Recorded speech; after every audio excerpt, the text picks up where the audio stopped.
A metal hand rises from a molten pool of steel. On the Golden Gate Bridge, flames engulf the sky as an aged T-800 clashes with a liquid metal T-1000. And in a dim control room, a man turns slowly toward the camera. It's John Connor. But something's wrong. Half his face is no longer flesh, it's shimmering with nanobots. "I'm not human anymore," he says. "This isn't the Terminator you remember. This is a timeline twisted into a knot, where destinies are rewritten, heroes become villains, and the machines no longer just hunt us, they infect us." When Terminator Genisys hit theaters in 2015, it sparked confusion, debate, and a wave of disappointment. With tangled timelines, unexpected reboots, and a controversial reimagining of John Connor, the film's reception was harsh. A 6.3 on IMDb, 27% on Rotten Tomatoes. But if we cut through the noise and really look at what this movie is doing, we'll find something far more interesting than just another sequel. Genisys isn't broken, it's misread. And maybe, just maybe, it's a little too early for its own time. The premise is deceptively familiar. In 2029, John Connor leads humanity's last stand against Skynet. But as he sends Kyle Reese back to protect his mother in 1984, something goes wrong. A new kind of Terminator attacks John mid-transport, infecting him with something different. Meanwhile, Kyle arrives in a past that's already been altered. Sarah Connor is no longer the damsel in distress. She's a battle-hardened survivor raised by a reprogrammed T-800 she calls Pops. And the threat? It's not just Skynet anymore. It's something far more insidious, hiding in plain sight. A sleek, user-friendly global OS called Genisys, an AI system designed to connect every device on Earth. Like a smarter iCloud that wants to end the world. From there, the story vaults between 1973, 1984, and 2017 in a kind of chess game across time, with characters trying to outmaneuver fate itself. And while many dismissed it as a clunky reboot, Genisys might actually be the most thematically radical Terminator film since T2. Because what it's really about isn't just time travel. It's about surrendering agency in a world run by systems we no longer understand. It's about the moment humanity stops fighting back, because convenience is easier than resistance. Genisys doesn't want to conquer the world. It wants you to click agree. And then there's the big question nobody can seem to answer. Who sent Pops? The movie never tells us. There's no hint, no reveal, no twist to tie it up. That isn't a plot hole, it's a message. Genisys wasn't made to clean up continuity. It was made to break it. Because this isn't a story about altering the future. It's a story about realizing that the future has already rewritten the past. So if you're still thinking this is just another sci-fi action flick, think again. This is the Terminator, where the machines don't just chase you, they become you. And the only thing more terrifying than Skynet is that we built it ourselves. To understand how Terminator Genisys came to be, you have to go back, not to 1984, but to 2009. That was the year Terminator Salvation landed with a metallic thud, trying to reboot the franchise by skipping time travel entirely and focusing on the war-torn future. It had big stars, a massive budget, and almost no soul. Critics shrugged. Fans felt disconnected.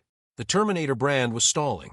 That's when Skydance Productions, led by David Ellison, bought the rights and pitched a bold new idea: restart the timeline, not from scratch, but by diving straight into the mythology and reshuffling the deck. The goal wasn't to erase James Cameron's legacy, but to remix it, to tell a story that looped through iconic scenes while asking new questions about choice, control, and memory. They brought in director Alan Taylor, hot off Game of Thrones and Thor, The Dark World, and screenwriters Leda Kalogridis and Patrick Lussier, both of whom had worked with complex sci-fi narratives before. The team had a challenge: how do you keep the franchise's DNA intact while rewriting the genome? One of their most radical moves was casting Emilia Clarke as Sarah Connor. She wasn't just stepping into Linda Hamilton's boots.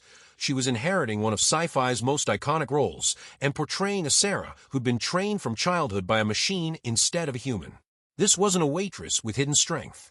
This was a survivor raised for war. Then came the real gamble, turning John Connor into the villain. For over 3 decades, John had been the franchise's moral center, a messianic figure born from sacrifice and destined to save humanity. Genisys flips that completely. John doesn't just fall. He becomes the embodiment of Skynet's next evolution, the T-3000. It was a choice that left audiences either furious or fascinated. Behind the scenes, the production wrestled with all the usual hurdles of a blockbuster. Budget constraints, CGI overload, and the challenge of recreating 1984 Los Angeles with enough fidelity to honor the original without falling into parody. There's also the aging elephant in the room.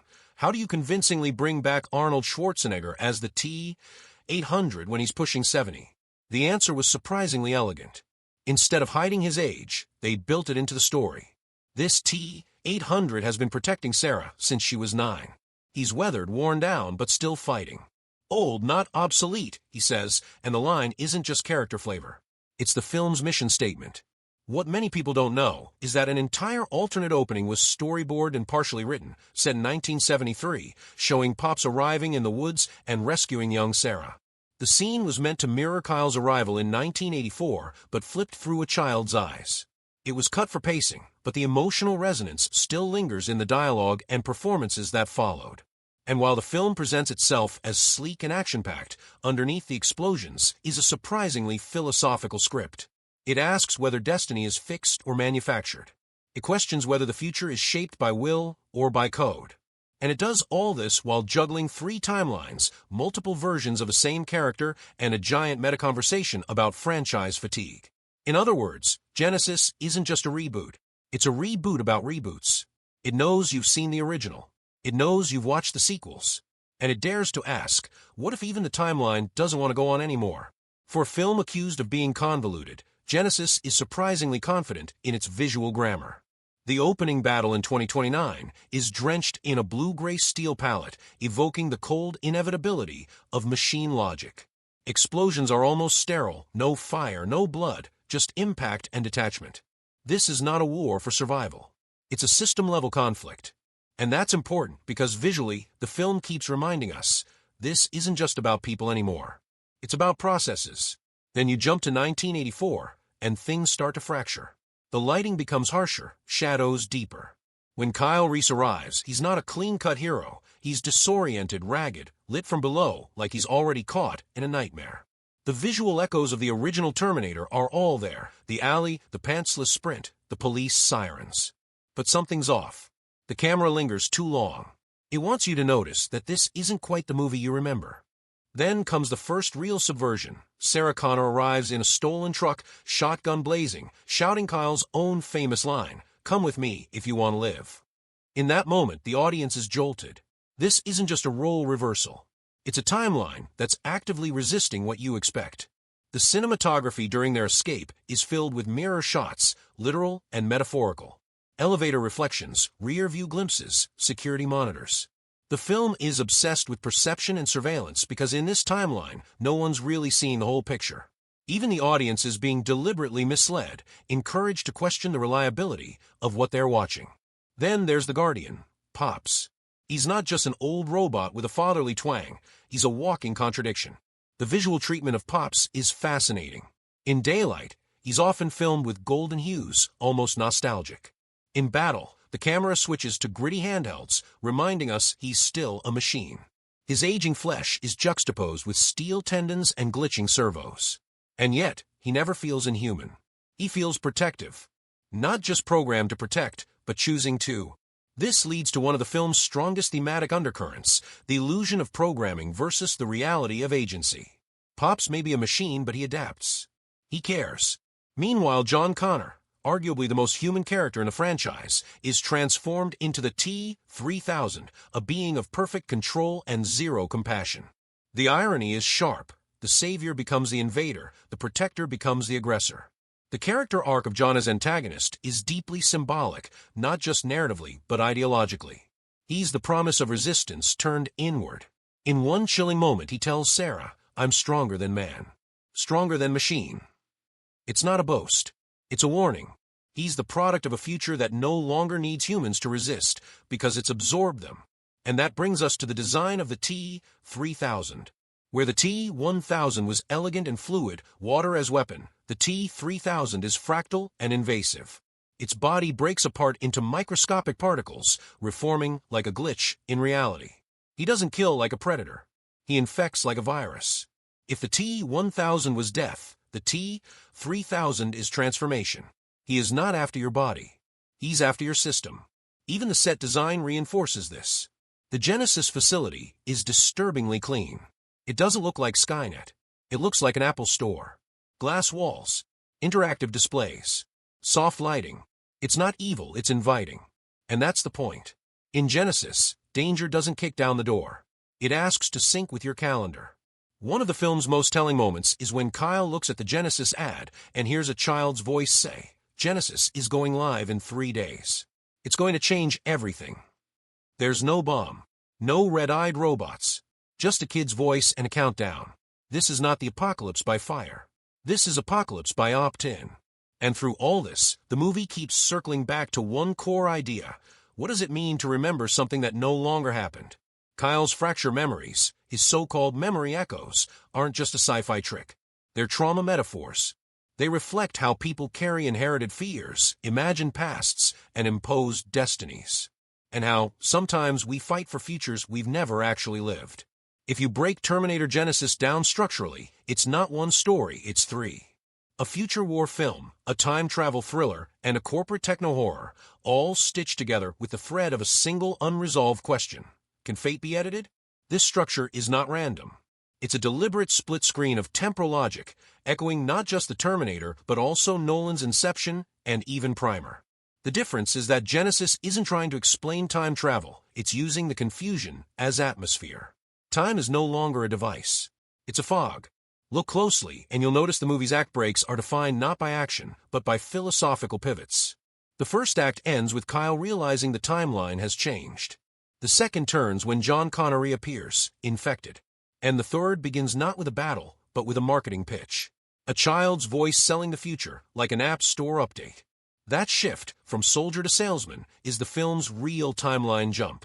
This fluid approach to time raises uncomfortable questions about continuity, especially for longtime fans. If the past is no longer stable, then nothing in the original films is guaranteed to matter anymore. That's not just a plot mechanic, it's a meta-commentary on franchise exhaustion. Genisys is asking, what happens when a narrative becomes self-aware? Alan Taylor, the director, was known at the time for his work on Game of Thrones and Thor, The Dark World. Both are franchises marked by sprawling mythologies and the burden of inherited destiny. And you can feel that DNA in Genisys. It's not a clean, linear film. It's a tangle of timelines, motivations, and reboots, but so is the world it's commenting on. In fact, Genisys plays with its own legacy the way George Lucas re-edited the Star Wars originals. It reintroduces scenes from the Terminator shot for shot, then twists them into something unfamiliar. The infamous arrival of the T-800 in 1984? It happens, but now he's killed by his older self. That's not nostalgia. That's iconoclasm. This isn't just remix culture, it's self-erasure. The film doesn't honor its past by preserving it. It honors it by challenging it. Compare this to James Cameron's approach in T2. Cameron respected paradox, but never let it dominate the emotional stakes. Every loop had weight. Every reset hurt. Genisys, in contrast, is coldly recursive. It loops not for meaning, but for inevitability.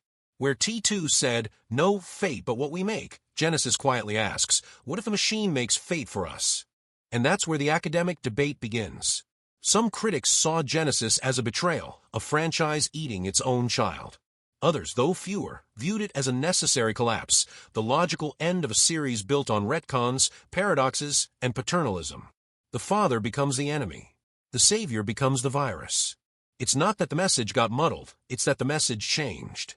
One side argues the film lacks emotional coherence. The other sees that as the point. This isn't the apocalypse of fire. It's the apocalypse of meaning. Nothing can be trusted, not even memory. In 2015, The New Yorker called Genisys a franchise choking on its own metadata. That line was meant as an insult, but it might also be the most accurate summary of what the movie actually is. It's not just a reboot. It's a terminal echo. A system rebooting itself so many times that it forgets what it was originally designed to do. Strip away the explosions and CGI, and what Genisys leaves us with is something far more unsettling, a story about systems pretending to serve while slowly absorbing agency, memory, and meaning. And at the heart of it all is not Skynet. It's us. The core conflict isn't really machines versus humans anymore. It's control versus unpredictability, algorithmic optimization versus messy human will. Skynet, rebranded as Genisys, isn't a faceless supercomputer, it's your phone's ecosystem. It's your cloud-based identity. It doesn't need to kill you. It just needs you to agree to the terms of service. Sarah Connor spends the film in a quiet war against inevitability. And yet, unlike her T2 self, she's no longer outrunning destiny. She's questioning whether destiny was ever hers to begin with. She's been trained by a machine since childhood, conditioned to become the mother of the future, but she didn't ask for that. There's a chilling moment where she considers sterilizing herself just to break the loop, to deny fate its chosen vessel. In a lesser film, this would feel forced. But here, it lands like a punch. This is a woman desperate not just to survive, but to be free. Kyle Reese, meanwhile, is caught in a different trap. He's a man told he's a father before he's even met the mother of his child. His existence is already a closed circuit. But now that circuit has been rerouted. The woman he was sent to protect doesn't need protection. And the man he's destined to father has become the enemy. He's caught in a paradox so deep that even his own memories are echoing from timelines that no longer exist. What he's really fighting for is the right to feel real. And then there's Pops, the reprogrammed T-800 who functions like a surrogate parent. He's the character who least resembles a human on the outside, yet arguably shows the most consistent loyalty, adaptation, and care. His love, if you want to call it that, is not an emotion. It's a pattern, a recursive prioritization of Sarah's survival. But by the film's end, it starts to look less like programming and more like purpose. What Genisys quietly suggests is that agency doesn't come from being human. It comes from having the power to resist your code. Which brings us to the film's most unsettling contradiction, John Connor. The man who once symbolized resistance becomes the face of assimilation. And not through death or betrayal, but transformation. Skynet doesn't eliminate him. It converts him. His flesh remains. His voice remains. Even his love for his parents lingers. But none of it matters because the decisions behind his face no longer belong to him. The T-3000 is terrifying not because it's powerful, but because it looks like choice while acting like coercion. It tells Sarah and Kyle that this is evolution, that it's inevitable, that resisting it is like fighting gravity. And in that moment, the philosophical stakes of the film crystallize. Genisys is not a battle against evil. It's a battle against inevitability disguised as convenience. And that's the real allegory hiding under all the time travel gymnastics. Genisys isn't just Skynet 2.0. It's a corporate platform, an OS that syncs your photos, messages, purchases, biometric data, health, location, and military access into a single clean interface. It's what happens when the apocalypse shows up dressed like an Apple keynote. We're not asked to fear machines. We're asked to fear systems that make surrender feel like progress. And if that sounds familiar, it should. This is not science fiction. This is predictive fiction. Because Genisys isn't warning us about a future where we are ruled by machines. It's describing a present where we've already let them organize our lives. The deeper you go, the more Genisys stops feeling like a Terminator film and starts feeling like a modern parable. Not about nuclear war or killer robots, but about what happens when freedom starts to feel like a glitch. When Genisys hit theaters in 2015, reactions were polarized.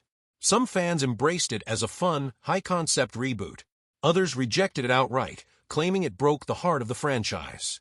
But beneath that surface-level split was something deeper. Genisys touched a nerve about the world we were already living in, and many didn't like the reflection. Let's start with who this film actually disturbs. For casual audiences, it was easy to dismiss Genisys as overly complicated or tonally uneven.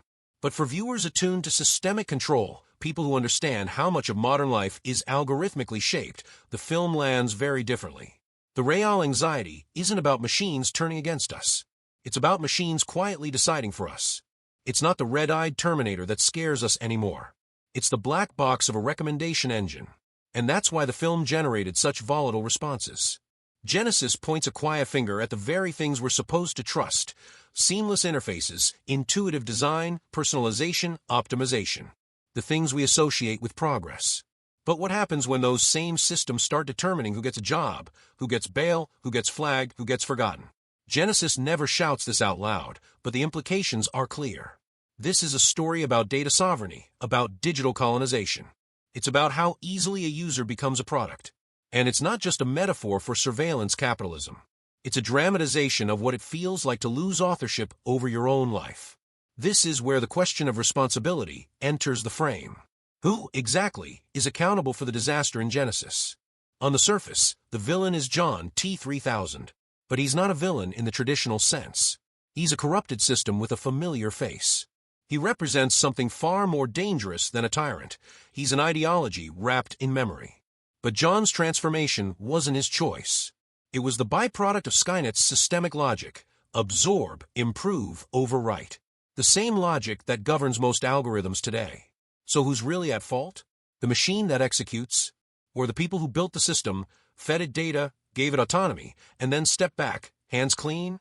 Cyberdyne Systems, in this universe, is an easy stand-in for any number of real-world entities: Silicon Valley giants, defense contractors, data brokers. They don't deploy death squads. They deploy interfaces. And they do it under the guise of innovation. Tomorrow is in your hands, says Genisys. But what it means is, tomorrow is in our servers. Even the film's law enforcement characters, like Detective O'Brien, function as symbols of powerless institutions. He witnesses the impossible, believes in the danger, even helps the protagonists. But his tools are outdated. His authority is irrelevant. In a world of time machines and autonomous systems, the badge means nothing. His character becomes a tragic stand-in for democracy, trying to regulate the future using paperwork. That powerlessness is also mirrored in the final act, when Sarah and Kyle try to destroy the Genisys system. They're not fighting soldiers or generals. They're fighting a countdown, a clock, a deadline set by code. And in that fight, morality gets blurry. They plant bombs in a corporate building. They hijack hardware. They engage in preemptive destruction.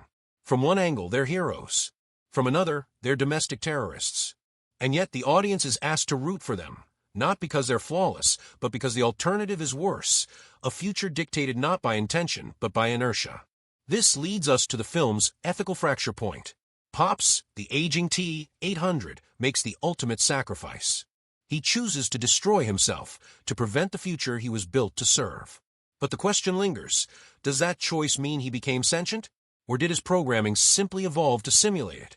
Either way, the symbolism is clear. The machine that was once built to kill humanity chooses to preserve it.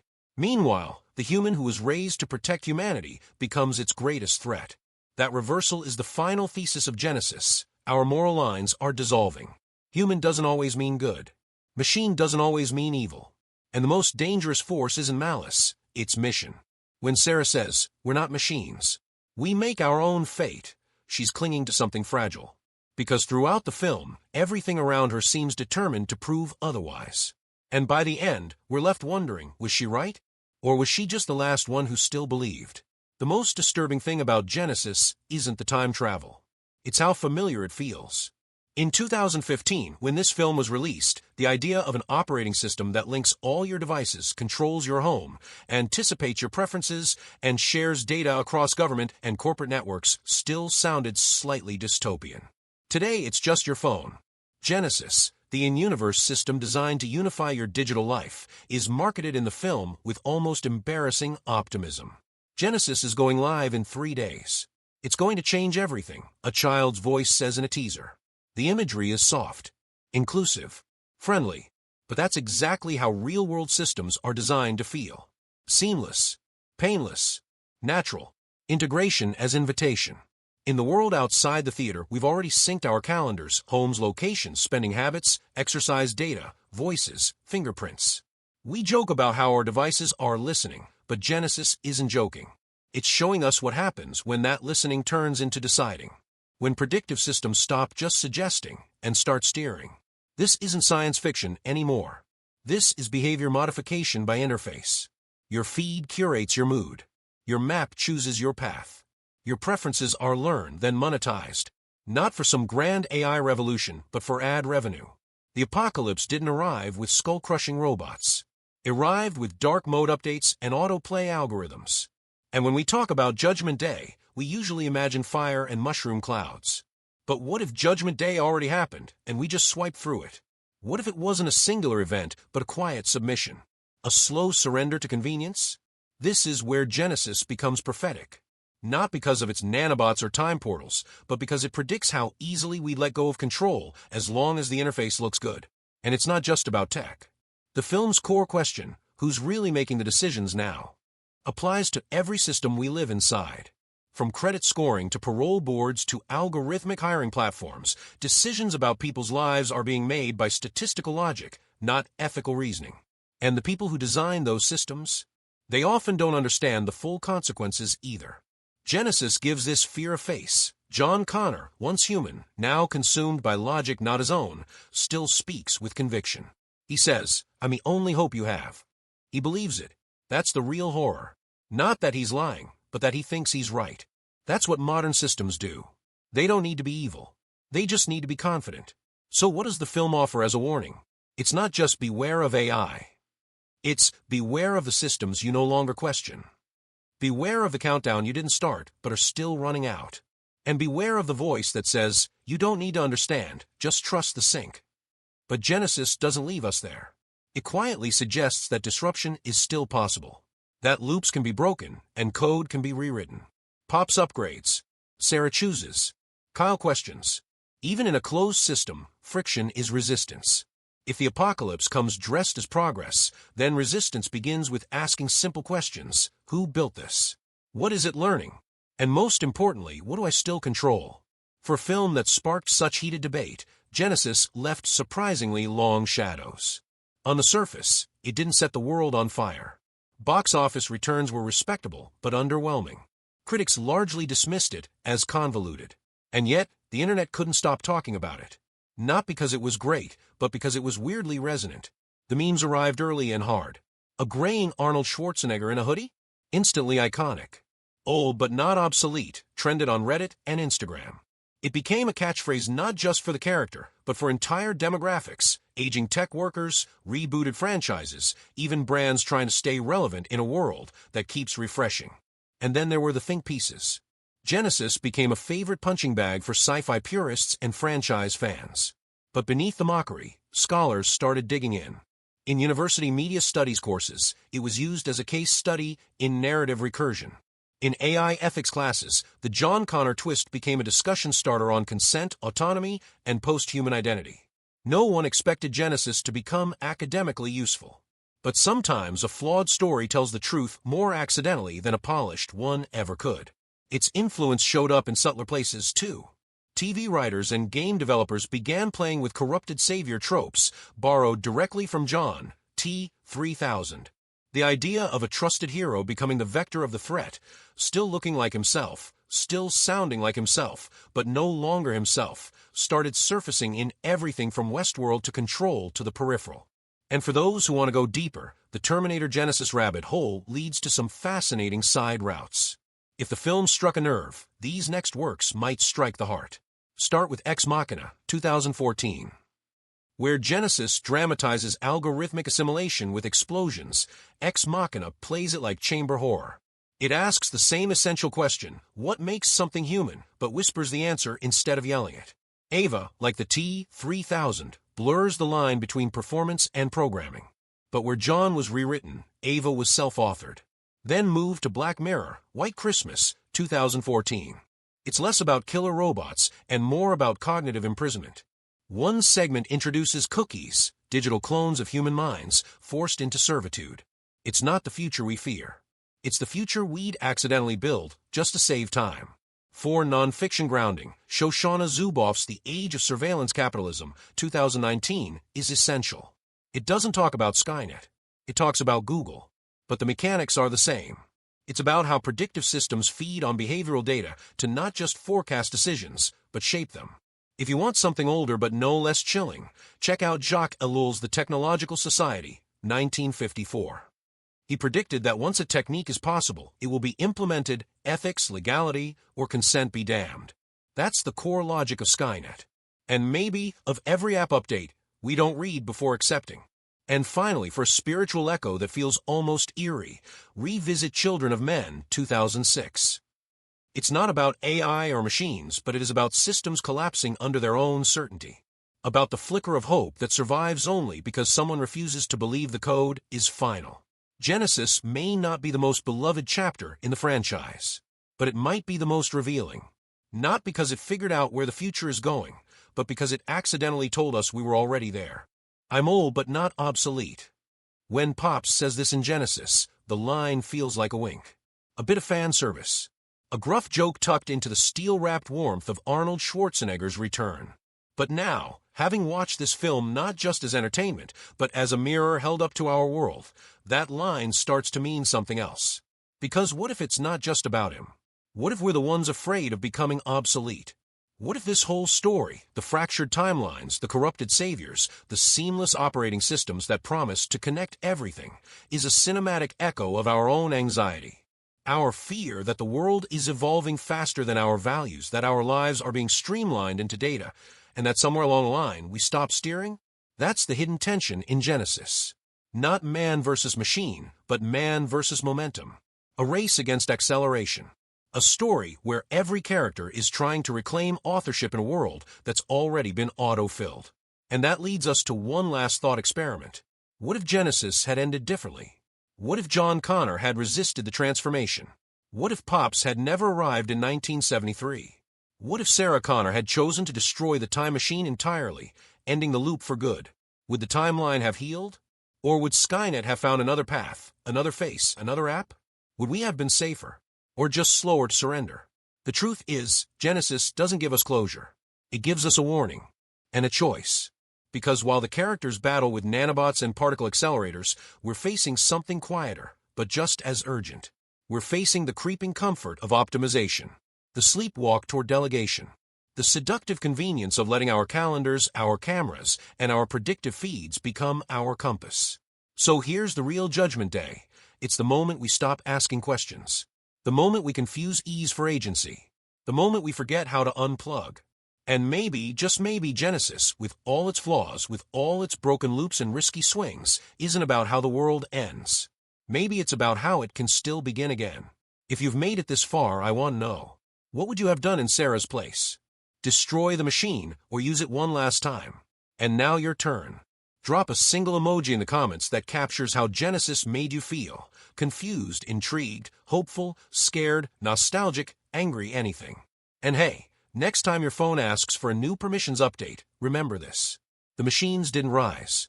We handed them the throne.